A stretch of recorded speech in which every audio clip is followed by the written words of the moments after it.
between civil liberties and state powers.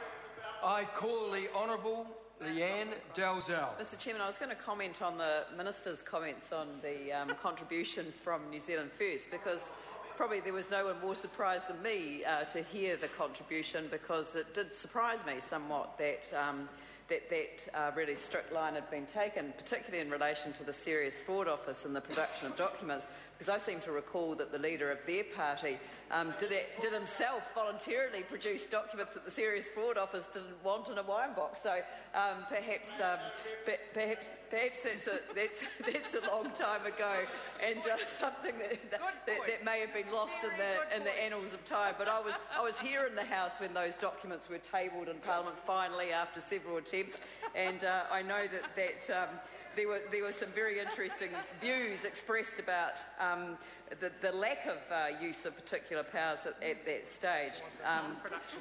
Non-production order might have been a little bit more on the mark at that particular case. But I possibly am making light of what is an underlying serious issue, and that is why the Serious Fraud Office had the particular examination order powers.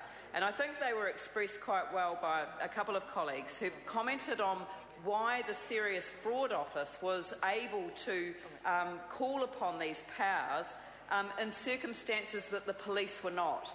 And in fact, the very best summary of the reason for it is in the letter that we received from the previous Minister of Justice, the Honourable Simon Power, back in, when was it? It must have been November last year. That's right, received the day after the election, that's right. But it was quite good. What he said was this: one of the primary rationales for examination orders is that investigations involving complex financial transactions will benefit from requiring a person involved, such as an accountant, to assist police in unravelling the documents that relate to those transactions. And the whole purpose of it is that in order to break some of those lines of accountabilities within organisations where you've got people with other obligations, such as an accountant, you can actually require them to explain the detailed transactions to the police in order to assist them, well, in this case, the Serious Fraud Office, in order to assist them with their investigations. And the letter goes on to say, it is also important that examination orders should be available in the business context to investigate offences committed by organised criminal groups. Offences that may be committed by such groups are punishable by 5 years imprisonment, and obviously there have been some changes in that regard in the bill, and then and the non-business context talks about the 7 years imprisonment.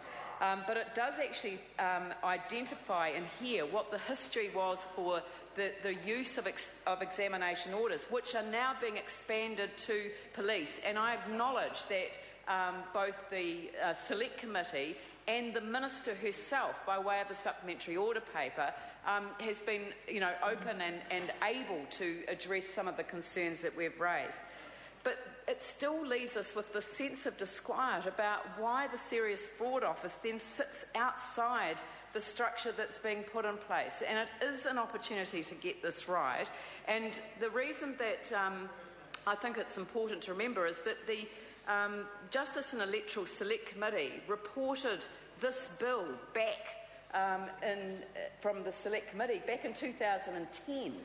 So it actually sat on the order paper for months on end, and in fact we were going to go into the 2011 general election with it still sitting on the order paper, with nothing having occurred in between. But then there was the Supreme Court decision which required Parliament to take some action in order to prevent what would have been a travesty really in that situation, where existing cases couldn't proceed without in those circumstances. And so the law was basically suspended for a period of time. I think 6 months was the period, which is why we're under some pressure now to pass by mid-April. So I think it's a bit unfair to say that the reason we're under pressure to pass it is because, you know, we'll be exposing the situation where all the cameras will have to be switched off. Well, actually, all the cameras had to be switched off because of a court case, Mr. Chairman.